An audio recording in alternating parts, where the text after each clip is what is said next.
So, ang ginawa niya, boy, tumayo siya. Sabay lumapit siya bigla sa akin. Ang matindi pa, boy. Kuya, paano ka umamin na gusto mo isang Haponesa? Sana masagot. Hintayin next content mo. Naku po, mukhang papakwento na naman ako ng matinding experience na ito Pero baka makatulong rin sa inyo to. Kaya sige, G. Total, matagal na rin akong hindi nakapagkwento ng personal experience. Kaya i-share ko na rin pati yung mga kapalpakan. Lang niya, kakalat na naman yung wow mali ko na ito Sa mga hindi nakakalam pala, nagpunta ako ng Saitama noon. Gusto ko kasing matutong mag-Japanese, diba? Mag-Nihongo. Gusto ko kasing, mahasa yung Nihongo ko talaga. Na-realize ko kasi na may stock lang yung basic Nihongo ko kung di ako mag-explore. So, syempre, ano pa nga ba yung pinaka-mabilis na paraan para matutong Japanese? Eh di, maghanap ng jowa, diba? So, one night, tumambay kami sa hub, malapit sa Omiya Station sa Saitama. Kasama ko yung mga housemates ko sa share house. British pub yun British pub. Yung mga tao doon halos nakapag-English. So, kahit wala akong Japanese, okay lang. So, anyway, doon ko nakilala yung isang Haponesa. Tawagin na lang natin siyang Y1 dahil may Y2 pa. As in, magkapares yung pangalan literal. At may Y3 pa nga na isang letra lang yung difference na sa dalawa. Pero next time ko na siguro kukwento yung mga yun kasi mahaba na masyado yung kwento kung tutuloy ko pa. Meron pa nga M na nakwento ko na rin dati. Hanapin nyo lang sa mga reels ko kung interesado lang kayo. Anyways yun, dun sa hub na yun, minsan bigla na lang magdidikit yung mga table. Pagdidikit nila, pag kunwari, nakilala mo yung mga tao sa kabilang table, biglang magsasama-sama na lang kayo. So, parang maging isang group kayo. Siyempre ako, na-excite ako nung nagsama-sama, boy.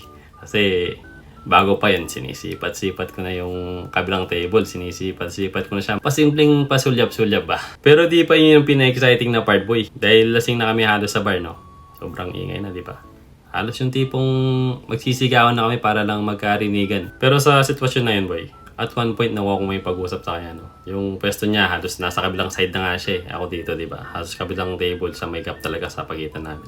Kaya pag may sinasabi ako sa kanya or may sinasabi sa akin, kailangan pa namin iparelay sa mga katabi namin. Tapos yung accent pa niya, yung English accent niya, hindi pa clear sa akin kasi hindi pa ako sanay nun makinig ng mga accent ng mga Japanese. Pero ito yung pinakamagandang nangyari, boy. E di nagkukwentuhan kami, no? Kahit na hindi kami masyadong nagkakausap ng maayos kasi parilay-relay yung usapan. Kahit pa paano natutuloy naman. Hanggang sa punto na hindi na niya talaga ako marinig. So, ang ginawa niya, boy, tumayo siya. Sabay lumapit siya bigla sa akin. Ang matindi pa, boy, nag-share kami sa isang upuan. So, dikit na dikit talaga kami. Para kaming na reverse polarity ni Magnus.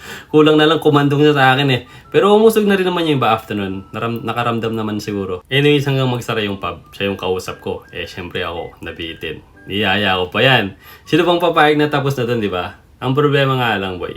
Gusto ko sana siyang solohin, kaso sumama din yung mga kasama namin. Nagmix-mix na din kasi yung mga ibang babae at lalaki. May mga sumama pa nga mga ibang tao Kaya nagpunta kami sa bar na may mga darts at mga bilyaran na malapit din dun sa pub na yun. So nung medyo napagod na kami dun, naupo na kami dun sa isang sofa. Sa may entrance nga tayo kung di lang ako nagkakamali. Hindi ko na maalala Bali dun ko na rin kinuha yung contact niya. Sabi ko, nag-enjoy ako at gusto siyang makasama ulit. Simula nun, ilang beses na rin kami nagsama. Kain sa labas, punta sa mall, tapos nood ng movie, kainan sa bahay nila. Kasi mahilig rin siya magluto. Tapos nasabi ko na rin pala sa kanya na typo siya nung unang labas pa lang namin. Ang kaso lang, boy, may critical error yata akong nagawa. Kasi di ba sobrang bilis lang ng pangyari. So, ang nasa isip ko nun, na parang MU muna kami. Kilalanin ko muna siya ng mabuti bago ako mag-commit. Di ba ganyan sa atin? So, ang nangyari, hinayaan ko lang muna na ganun kami. Walang progress. Problema rin kasi hindi ko alam kung seryoso ba siya o ano. Baka separate lang palang hanap niya. Kasi sobrang iba din niya sa personal kumpara sa chat. Yung tipong paghiwalay niyo, halos di na kayo magkausap. Hanggang sa masanay na ako sa ganun. So, di ko rin talaga siya sinabihan formally na maging kami. Yung line na skiyate ko dasay. Alam niya naman siguro yun, no? Or baka di ko lang alam na kami na pala nun. Kasi wala naman MU sa Japan So, dumating na lang yung time na di na siya sumagot. Minulto na ako. Pero alam mo yun, dahil sa nasanay akong halos di kami magkausap, di ko agad napansin na nawala siya. Di ko napansin yung pagkawala niya. Parang normal lang na di lang siya agad nakapag-reply. Pero nung nag-sync in na sa akin, balak ko sanang mag-chat pa ulit sa kanya nun Kaso napaisip rin ako na baka may nahanap na siyang iba. Or baka alam mo yun, baka may boyfriend na siya una pa lang. Kasi never ko siyang tinanong kung may boyfriend pa siya.